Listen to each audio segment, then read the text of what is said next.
अब समझिए, ब्रह्म मुहूर्त कोई घड़ी का समय नहीं है। यह केवल सुबह 4 बजे उठ जाने का नियम नहीं है। यह एक अवस्था है, एक ऐसी अवस्था जहां प्रकृति, मन और चेतना तीनों एक सी लय में होते हैं। हमारे शास्त्र कहते हैं कि ब्रह्म मुहूर्त वह समय है जब सृष्टि सबसे शांत होती है। हवा में कोई बेचैनी नहीं होती, पक्षी भी धीरे धीरे जाग रहे होते हैं, संसार अभी शोर नहीं बना होता, और सबसे महत्वपूर्ण बात, उस समय आपका मन भी अपेक्षाकृत खाली होता है। दिन भर हमारा मन हजारों विचारों से भर जाता है। डर, चिंता, इच्छा, तुलना, क्रोध सब मिलकर मन को इतना भारी बना देते हैं कि ईश्वर की सूक्ष्म उपस्थिति हमें महसूस ही नहीं होती। लेकिन ब्रह्म मुहूर्त में जब आप नींद से अभी अभी उठते हैं, तब अहंकार पूरी तरह सक्रिय नहीं होता। मैं, मेरा, मुझे ये शब्द उस समय चुप होते हैं, और जब अहंकार चुप होता है तभी ईश्वर की आवाज सुनी जा सकती है। बहुत से लोग पूछते हैं, क्या सच में ईश्वर से जुड़ना संभव है या ये सिर्फ कल्पना है? तो समझिए, ईश्वर कोई बाहर बैठा हुआ व्यक्ति नहीं है जिससे आप जुड़े।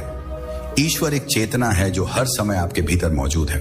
समस्या यह नहीं है कि ईश्वर दूर है, समस्या यह है कि हमारा मन बहुत शोर करता है, और ब्रह्म मुहूर्त वह समय है जब यह शोर अपने आप कम हो जाता है। यही कारण है कि ऋषियों ने कहा, प्रातःकालीन मौन ही सबसे बड़ा मंत्र है। उस समय अगर आप सिर्फ शांति से बैठ जाएं, कुछ पाने की इच्छा छोड़े दें और बस साक्षी बन जाएं, तो कुछ घटने लगता है। पहले मन शांत होता है, फिर सांस गहरी होती है, और फिर धीरे धीरे भीतर एक ऐसी अनुभूति आती है जिसे शब्दों में नहीं बांधा जा सकता। कुछ लोग उसे शांति कहते हैं, कुछ आनंद, और कुछ लोग ईश्वर की उपस्थिति। लेकिन यहां एक बहुत गहरी बात है जो अधिकतर लोग नहीं बताते। ब्रह्म मुहूर्त में अगर आप सिर्फ उठकर मोबाइल देखने लगते हैं या भविष्य की चिंता करने लगते हैं, तो यह समय भी सामान्य समय जैसा ही बन जाता है। ब्रह्म मुहूर्त का लाभ तभी मिलता है जब आप उसे सम्मान देते हैं। सम्मान का अर्थ है मौन, सरलता और जागरूकता। इस समय किए गए विचार बहुत शक्तिशाली होते हैं। इस समय बोए गए बीज पूरे दिन को प्रभावित करते हैं। इसलिए जो व्यक्ति ब्रह्म मुहूर्त में ईश्वर को याद करता है, उसका दिन भी उसी स्मरण में बहता है। अब आप सोच रहे होंगे, लेकिन क्या यह सब वैज्ञानिक रूप से भी सही है? तो सुनिए, आधुनिक विज्ञान भी कहता है कि सुबह 4 से 5 बजे के बीच मस्तिष्क की तरंगे अल्फा और थीटा अवस्था में होती हैं। यही अवस्था ध्यान की गहरी स्थिति होती है। इसी अवस्था में अवचेतन मन सबसे अधिक ग्रहणशील होता है। यानी जो बात आप इस समय अपने भीतर डालते हैं, वह सीधे आपकी चेतना में उतरती है। यही कारण है कि मंत्र, प्रार्थना और ध्यान ब्रह्म मुहूर्त में कई गुना प्रभावशाली हो जाते हैं। और अब एक बहुत ईमानदार प्रश्न, अगर ब्रह्म मुहूर्त इतना शक्तिशाली है तो सब लोग इसका अनुभव क्यों नहीं करते हैं? क्योंकि अधिकतर लोग इसे एक नियम समझते हैं, साधना नहीं। वे सोचते हैं बस उठ गए, पूजा कर ली, हो गया।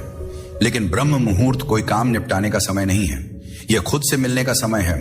और जब तक आप खुद से नहीं मिलते, तब तक ईश्वर से मिलना असंभव है। अब हम बात करेंगे कि ब्रह्म मुहूर्त में कौन सी एक छोटी सी गलती साधना को व्यर्थ कर देती है, और कैसे कुछ लोग वर्षों तक उठते हैं फिर भी उन्हें शांति नहीं मिलती। लेकिन यहाँ एक ऐसी सच्चाई है जिसे जानकर अधिकतर लोग चौंक जाते हैं, और वह सच्चाई यह है कि ब्रह्म मुहूर्त में उठ जाना अपने आप में कोई साधना नहीं है। यह केवल शरीर का जागना है, चेतना का नहीं। असली समस्या यहीं से शुरू होती है। बहुत से लोग वर्षों तक सुबह 4 बजे उठते हैं, नहाते हैं, पूजा करते हैं, मंत्र पढ़ते हैं, फिर भी उनके भीतर वही बेचैनी, वही असंतोष, वही क्रोध और वही डर बना रहता है। तब वे धीरे धीरे यह मानने लगते हैं कि शायद ब्रह्म मुहूर्त एक भ्रम है, या ईश्वर से जुड़ने की बातें सिर्फ किताबों में ही अच्छी लगती हैं। लेकिन सच्चाई यह नहीं है। सच्चाई यह है कि उन्होंने ब्रह्म मुहूर्त का उपयोग किया, पर उसकी प्रकृति को समझा नहीं। ब्रह्म मुहूर्त में सबसे पहली और सबसे बड़ी गलती यह होती है कि हम उठते ही कुछ करने लगते हैं। मन तुरंत सक्रिय हो जाता है, कोई झप गिनने लगता है, कोई लक्ष्य सोचने लगता है, कोई बीते दिन की चिंता में डूब जाता है। जबकि ब्रह्म मुहूर्त का मूल स्वभाव है कुछ न करना। यह समय कर्म का नहीं, चेतना का है। यह समय शब्दों का नहीं, मौन का है। और यह समय ईश्वर को बुलाने का नहीं, स्वयं को खाली करने का है। पर्शियों ने बहुत स्पष्ट कहा था, जब पात्र भरा हो तो उसमें कुछ नहीं डाला जा सकता। हमारा मन दिन भर इतना भरा रहता है कि उसमें ईश्वर के लिए जगह ही नहीं बचती। और ब्रह्म मुहूर्त वह दुर्लभ क्षण होता है जब यह पात्र अपने आप थोड़ा खाली होता है। लेकिन जैसे ही हम उठकर योजनाएं बनाने लगते हैं, मोबाइल देखने लगते हैं या जबरदस्ती मंत्र ठूंसने लगते हैं, वह खालीपन फिर भर जाता है। समझिए, इस बात को बहुत गहराई से ईश्वर से जुड़ना कोई क्रिया नहीं है, ये एक घटना है। और घटनाएं तब घटती हैं जब आप उन्हें होने देते हैं, ना कि जब आप उन्हें मजबूर करते हैं। ब्रह्म मुहूर्त में अगर आप केवल शांत होकर बैठ जाएं, रीढ़ सीधी रखें, आंखें हल्की बंद हो और बस अपनी सांस को महसूस करें, तो कुछ समय बाद मन अपने आप धीमा होने लगता है। विचार आते हैं लेकिन आप उनसे लड़ते नहीं, आप उन्हें देखते हैं जैसे बादल आते जाते हैं। यही देखने की अवस्था साक्षी भाव कहलाती है और यही साक्षी भाव ईश्वर से जुड़ने का पहला द्वार है। अब यहां एक बहुत सूक्ष्म लेकिन निर्णायक बात है जो अधिकतर साधक नहीं समझ पाते। जब मन शांत होने लगता है तो अहंकार घबरा जाता है। उसे लगता है कि उसका अस्तित्व खतरे में है, इसलिए वह तरह तरह के विचार लाता है। कभी डर, कभी लालच, कभी नींद, कभी संदेह, और यही अधिकतर लोग हार मान लेते हैं। वे सोचते हैं कि यह सब बेकार है, कुछ नहीं हो रहा, लेकिन वास्तव में उसी क्षण कुछ बहुत गहरा घटने ही वाला होता है। याद रखिए, शांति से पहले अशांति आती है, मौन से पहले शोर बढ़ता है और प्रकाश से पहले अंधकार गहरा लगता है। जो व्यक्ति इस चरण को पार कर लेता है वही ब्रह्म मुहूर्त का वास्तविक फल छकता है, और वह फल कोई चमत्कार नहीं होता बल्कि एक बहुत सरल अनुभूति होती है। सब ठीक है, बिना किसी कारण के मन हल्का हो जाता है। भीतर एक स्थिरता आती है और उसी स्थिरता में पहली बार ईश्वर को बाहर नहीं भीतर महसूस किया जाता है। बहुत लोग पूछते हैं, क्या उस समय कोई दर्शन होता है, कोई आवाज आती है, कोई प्रकाश दिखता है? तो सच यह है कि अगर आप ऐसे अनुभवों की अपेक्षा करेंगे तो आप चूक जाएंगे, क्योंकि ईश्वर का अनुभव अक्सर बहुत साधारण होता है, इतना साधारण कि मन उसे महत्व ही नहीं देता।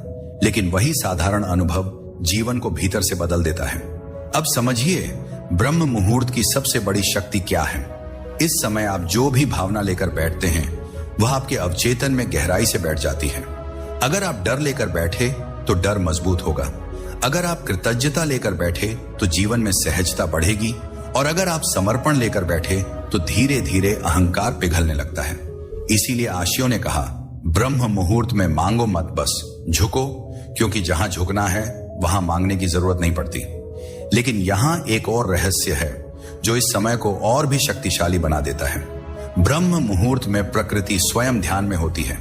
सूर्य अभी उगा नहीं होता, चंद्रमा की शीतलता बनी रहती है और पृथ्वी की ऊर्जा सबसे संतुलित होती है। इसीलिए इस समय किया गया ध्यान केवल मानसिक नहीं रहता, वह शारीरिक और ऊर्जात्मक भी हो जाता है। शरीर हल्का लगता है, सांस गहरी हो जाती है और कई बार आंखें बंद होते हुए भीतर एक उजास महसूस होता है। अगर आपने कभी यह अनुभव किया है कि सुबह सुबह बिना किसी कारण मन अच्छा लग रहा है, तो समझ लीजिए कि आपने ब्रह्म मुहूर्त को छू लिया है। और अगर नहीं किया तो निराश मत होइए, क्योंकि यह अभ्यास का विषय नहीं, संवेदनशीलता का विषय है। जितना आप जबरदस्ती करेंगे उतना यह दूर जाएगा, और जितना आप सहज होंगे उतना यह निकट आएगा। अब यहां रुककर मैं आपसे एक बहुत ईमानदार प्रश्न पूछना चाहता हूं। क्या आप ब्रह्म मुहूर्त में सच में ईश्वर से जुड़ना चाहते हैं या सिर्फ परिणाम चाहते हैं? क्योंकि अगर आप सिर्फ परिणाम चाहते हैं, शांति, सफलता, समाधान, तो मन बीच में ही थक जाएगा। लेकिन अगर आप जुड़ने के लिए तैयार हैं, बिना शर्त, बिना अपेक्षा, तो परिणाम अपने आप आएंगे। अब हम बात करेंगे कि ब्रह्म मुहूर्त में बैठते समय कौन सी एक भावना ईश्वर से जुड़ने का दरवाजा खोल देती है। अब बात उस भावना की जिसके बिना ब्रह्म मुहूर्त केवल एक आदत बनकर रह जाता है, और वह भावना है समर्पण। लेकिन यहां जिस समर्पण की बात हो रही है वह शब्दों में कह देने वाला समर्पण नहीं है, वह कोई विचार नहीं है, कोई कल्पना नहीं है, बल्कि भीतर की एक बहुत शांत स्वीकृति है। जो है वही ठीक है। जब तक यह स्वीकृति भीतर नहीं उतरती तब तक ब्रह्म मुहूर्त केवल समय का पालन बनकर रह जाता है, चेतना का द्वार नहीं बन पाता। अधिकतर लोग ब्रह्म मुहूर्त में भी अपने जीवन की लड़ाइयां लेकर बैठ जाते हैं। कोई अपनी समस्याओं की सूची लेकर बैठता है, कोई अपने डर, कोई अपने लक्ष्य, कोई अपनी इच्छाएं, और मन सोचता है कि शायद ईश्वर से जुड़ते ही सब ठीक हो जाएगा। लेकिन यहां एक बहुत गहरा सत्य है, ईश्वर से जुड़ना कोई समस्या हल करने की तकनीक नहीं है। यह समस्या से परे देखने की दृष्टि है और यह दृष्टि तभी आती है जब आप भीतर से मान लेते हैं कि मैं अभी जैसा हूं वहीं से शुरुआत होगी। समर्पण का अर्थ यह नहीं है कि आप प्रयास छोड़ दें। समर्पण का अर्थ है कि आप भीतर का तनाव छोड़ दें। जब आप ब्रह्म मुहूर्त में बैठते हैं और कहते हैं मुझे यह चाहिए, मुझे वह चाहिए, तब आप अभी भी अपने अहंकार के केंद्र से बात कर रहे होते हैं। लेकिन जब आप बैठकर बस इतना कहते हैं जो भी है स्वीकार है, तब पहली बार अहंकार ढीला पड़ता है। और जहां अहंकार ढीला पड़ता है वहीं ईश्वर की अनुभूति शुरू होती है। आशियों ने कहा था ईश्वर को पाने के लिए कुछ जोड़ना नहीं पड़ता, कुछ छोड़ना पड़ता है। और ब्रह्म मुहूर्त वह समय है जब छोड़ना सबसे आसान होता है, क्योंकि मन अभी पूरी तरह जागा नहीं होता। उसके पास अपने तर्क नहीं होते, अपने बहाने नहीं होते। इसलिए अगर उस समय आप अपने भीतर की पकड़ को ढीला कर दें तो जीवन में पहली बार हल्कापन महसूस होता है। अब समझिए समर्पण को थोड़ा और गहराई से। समर्पण का मतलब है परिणाम से मुक्त हो जाना। जब आप ध्यान में बैठते हैं और भीतर कहीं यह उम्मीद होती है कि आज कुछ विशेष अनुभव होगा, तो वही उम्मीद सबसे बड़ी बाधा बन जाती है, क्योंकि अनुभव की चाह आपको वर्तमान से बाहर ले जाती है। और ईश्वर हमेशा वर्तमान में होता है, अपेक्षा में नहीं। कई लोग ये सुनकर डर जाते हैं। उन्हें लगता है कि अगर हम अपेक्षा छोड़ देंगे तो जीवन में आगे कैसे बढ़ेंगे, लेकिन यह डर गलत है। समर्पण का अर्थ जीवन से भागना नहीं है, बल्कि जीवन के साथ बहना है। और ब्रह्म मुहूर्त में यह बहाव सबसे सहज होता है। अब एक बहुत सूक्ष्म अनुभव की बात करता हूं, जिसे शायद आपने कभी महसूस किया हो। जब आप सुबह बहुत शांत होते हैं और अचानक आपको किसी पुराने दर्द, किसी गलती या किसी भय की याद आ जाती है और आप उसे बदलने की कोशिश नहीं करते, बस उसे देखते रहते हैं, तो कुछ समय बाद वह दर्द अपने आप हल्का पड़ने लगता है। यही समर्पण है। आपने कुछ किया नहीं, आपने बस विरोध छोड़ा और उसी क्षण भीतर उपचार शुरू हो जाता है। यही कारण है कि कई बार लोग कहते हैं मुझे समझ नहीं आया कैसे, लेकिन ब्रह्म मुहूर्त में बैठने से मन बदलने लगा। क्योंकि वहां कोई जबरदस्ती नहीं होती, वहां कोई सुधार नहीं होता, वहां सिर्फ स्वीकार होता है।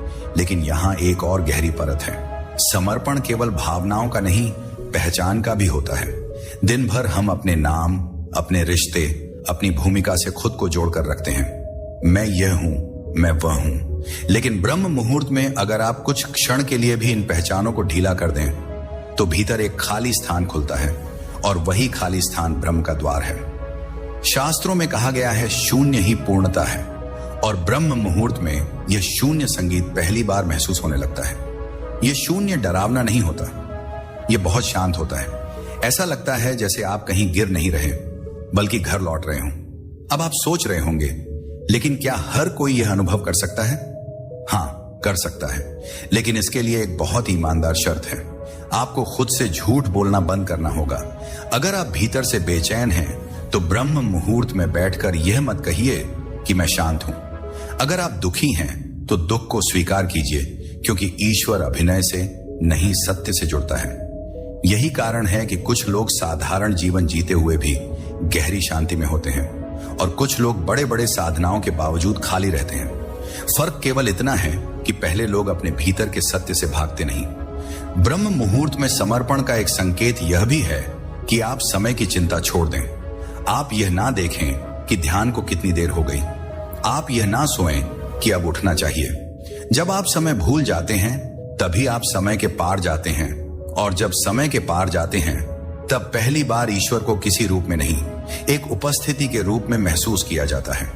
ऐसी उपस्थिति जो कुछ कहती नहीं, लेकिन सब बदल देती है। अब प्रश्न यह है कि जब हम बैठे तो कैसे बैठे कि समर्पण अपने आप घटित हो।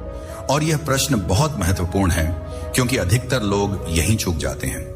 वे सोचते हैं कि बैठने की स्थिति केवल शरीर की सुविधा के लिए होती है, लेकिन सच यह है कि शरीर की स्थिति सीधे मन और चेतना को प्रभावित करती है। शरीर केवल मांस और हड्डियों का ढांचा नहीं है, यह चेतना का पहला द्वार है, और ब्रह्म मुहूर्त में यह द्वार सबसे कोमल, सबसे संवेदनशील होता है। सबसे पहले यह समझ लीजिए कि ब्रह्म मुहूर्त में बैठने का अर्थ किसी विशेष आसन की जटिलता नहीं है। ईश्वर को प्रभावित करने के लिए शरीर को कष्ट देना आवश्यक नहीं है, आवश्यक है स्थिरता और सहजता। जब शरीर स्थिर होता है, तभी मन स्थिर होने की संभावना बनती है, और जब मन स्थिर होता है, तभी समर्पण घटित हो सकता है। रीढ़ की सीधाई यहां केवल योग की तकनीक नहीं है, यह एक प्रतीक है। सीधी रीढ़ का अर्थ है भीतर कोई झुकाव नहीं, कोई दबाव नहीं, कोई तनाव नहीं। जब आप सीधा बैठते हैं तो श्वास अपने आप गहरी होने लगती है, और गहरी श्वास का अर्थ है जीवन को पूरा स्वीकार करना। लेकिन यहां एक बहुत सूक्ष्म बात है। अगर आप शरीर को जबरदस्ती सीधा रखते हैं तो भीतर प्रतिरोध पैदा होता है, और अगर आप बहुत ढीले पड़ जाते हैं तो चेतना फिसलने लगती है। इसलिए सही स्थिति वही है जहां शरीर जागृत हो लेकिन तनाव मुक्त हो। अब आंखों की बात करते हैं। ब्रह्म मुहूर्त में आंखें पूरी तरह बंद करना कई बार नींद को बुला लेता है, और पूरी तरह खोलना मन को बाहर खींच लेता है। इसलिए आंखों को हल्का सा बंद रखना, जैसे आप किसी गहरी बात को सुन रहे हों, यही सबसे संतुलित अवस्था है। इससे आप भीतर भी रहते हैं और जागे भी रहते हैं। अब सांस पर ध्यान दीजिए, लेकिन सांस को बदलने की कोशिश मत कीजिए। यही सबसे बड़ी भूल होती है। जब आप सांस को नियंत्रित करने लगते हैं तब आप फिर से करने लगते हैं। ब्रह्म मुहूर्त में सांस को बस देखा जाता है, बदला नहीं जाता। आप देखेंगे कि कुछ ही समय में सांस अपने आप गहरी, धीमी और लयबद्ध हो जाएगी, और उसी लय में मन भी ढलने लगेगा। अब एक और बहुत महत्वपूर्ण तैयारी है, आंतरिक ईमानदारी। ब्रह्म मुहूर्त में बैठते समय अपने आप से यह झूठ मत बोलिए कि आज मैं बहुत शांत हूं, या आज मुझे कुछ अनुभव होगा। बस इतना कहिए, मैं जैसा हूं वैसा ही बैठ रहा हूं। यह वाक्य भीतर एक बहुत बड़ा बोझ हटा देता है। याद रखिए, ईश्वर को प्रभावित करने के लिए आपको बेहतर बनने की जरूरत नहीं है, आपको सिर्फ सच्चा होने की जरूरत है। अब जब शरीर स्थिर है, सांस सहज है और मन को कोई भूमिका नहीं निभानी, तब धीरे धीरे भीतर एक मौन उतरने लगता है। यह मौन अचानक नहीं आता। पहले विचार धीमे होते हैं, फिर उनके बीच छोटे छोटे अंतराल आने लगते हैं, और उन्हीं अंतरालों में पहली बार आप स्वयं को महसूस करते हैं, बिना नाम, बिना कहानी, बिना पहचान। यही एक बहुत रोचक अनुभव होता है। कई लोगों को इस अवस्था में हल्का डर लगने लगता है। उन्हें लगता है जैसे वे खो रहे हैं, लेकिन वास्तव में वे खो नहीं रहे होते। वे पहली बार अपने सीमित रूप से बाहर निकल रहे होते हैं, और अहंकार को यही सबसे ज्यादा डर आता है। अगर उस समय डर आए तो उससे लड़िए मत, बस उसे भी देखने दीजिए। डर को भी समर्पण की अनुमति दीजिए, क्योंकि समर्पण केवल सुंदर भावनाओं के लिए नहीं होता, असहज भावनाओं के लिए भी होता है। ब्रह्म मुहूर्त की एक और विशेषता यह है कि उस समय भीतर की दबाई हुई बातें ऊपर आने लगती हैं। कभी कोई पुरानी स्मृति, कभी कोई अधूरा भाव, कभी कोई अनकहा दुख, और यहीं बहुत लोग उठ जाते हैं। वे सोचते हैं कि ध्यान उन्हें बेचैन कर रहा है, लेकिन सच्चाई यह है कि ध्यान उन्हें साफ कर रहा होता है। जैसे गंदा पानी पहले हिलाने पर और गंदा दिखता है, वैसे ही मन भी पहले अस्थिर होता है। लेकिन अगर आप बैठे रहते हैं तो वही गंदगी नीचे बैठने लगती है और ऊपर शांति दिखाई देने लगती है। यही कारण है कि ब्रह्म मुहूर्त में बैठने के लिए धैर्य सबसे बड़ा गुण है। यहां जल्दी किसी नतीजे पर पहुंचने की जरूरत नहीं होती, यहां केवल उपस्थित रहना पर्याप्त होता है। अब एक और रहस्य सुनिए। जब आप बिना किसी उद्देश्य के, बिना किसी मांग के बस बैठे रहते हैं, तो भीतर कहीं बहुत गहरे स्तर पर एक भरोसा जन्म लेने लगता है। एक ऐसा भरोसा कि जीवन मेरे खिलाफ नहीं है, और यही भरोसा ईश्वर से जुड़ने का सबसे बड़ा संकेत है। क्योंकि ईश्वर से जुड़ना कोई दृश्य नहीं है, कोई अनुभव नहीं है, कोई आवाज नहीं है। ईश्वर से जुड़ना एक विश्वास की शांति है, ऐसी शांति जो परिस्थितियों पर निर्भर नहीं होती। अब सबसे सूक्ष्म प्रश्न यह है कि जब कुछ भी विशेष महसूस ना हो, तब कैसे जाने कि जुड़ाव हो रहा है? क्योंकि अधिकतर लोग यहीं आकर भ्रमित हो जाते हैं। उन्हें लगता है कि अगर ध्यान में कोई अनुभव नहीं हुआ, कोई प्रकाश नहीं दिखा, कोई कंपन नहीं हुआ, कोई विशेष आनंद नहीं आया, तो शायद कुछ भी नहीं हुआ। और यही सबसे बड़ी भूल है। ब्रह्म मुहूर्त की साधना अनुभवों की खोज नहीं है, बल्कि परिवर्तन की पहचान है। जो परिवर्तन भीतर बहुत धीरे धीरे होता है, इतना धीरे कि मन उसे तुरंत पकड़ नहीं पाता। ईश्वर से जुड़ने का सबसे पहला संकेत यह नहीं होता कि आपको कुछ दिखाई दे, बल्कि यह होता है कि आपकी प्रतिक्रिया बदलने लगती है। जहां पहले आप तुरंत क्रोधित हो जाते थे, वहां अब थोड़ा रुकने लगते हैं। जहां पहले चिंता तुरंत पकड़ लेती थी, वहां अब एक खाली सा अंतराल आ जाता है, और उसी अंतराल में पहली बार आप स्वतंत्र महसूस करते हैं। यह बहुत साधारण लगता है, इसलिए लोग इसे महत्व नहीं देते, लेकिन यही साधारण परिवर्तन सबसे बड़ा चमत्कार होता है। ब्रह्म मुहूर्त में जब आप बिना अपेक्षा के बैठते हैं तो भीतर एक गहरा पुनः संयोजन शुरू हो जाता है, जैसे कोई अदृश्य हाथ आपकी उलझी हुई डोरियों को धीरे धीरे सुलझा रहा हो। आपको यह प्रक्रिया दिखती नहीं, लेकिन उसका प्रभाव जीवन के हर क्षेत्र में दिखाई देने लगता है। एक दिन आप पाएंगे कि आप अकेले बैठकर भी बेचैन नहीं हैं। एक दिन आप पाएंगे कि आपको हर समय कुछ साबित करने की जरूरत नहीं लग रही। एक दिन आप पाएंगे कि आपकी खुशी किसी व्यक्ति या परिस्थिति पर पूरी तरह निर्भर नहीं रही, और यही समझ लीजिए कि जुड़ाव हो रहा है। ईश्वर से जुड़ने का अर्थ यह नहीं है कि जीवन में समस्याएं खत्म हो जाएं। ईश्वर से जुड़ने का अर्थ है कि समस्याएं अब आपकी पहचान नहीं बनती। वे आती हैं, जाती हैं, लेकिन भीतर कुछ अडिग बना रहता है। अब एक बहुत महत्वपूर्ण संकेत और समझिए, जब ब्रह्म मुहूर्त की साधना सही दिशा में जाती है तो आपके भीतर एक गहरी ईमानदारी पैदा होती है।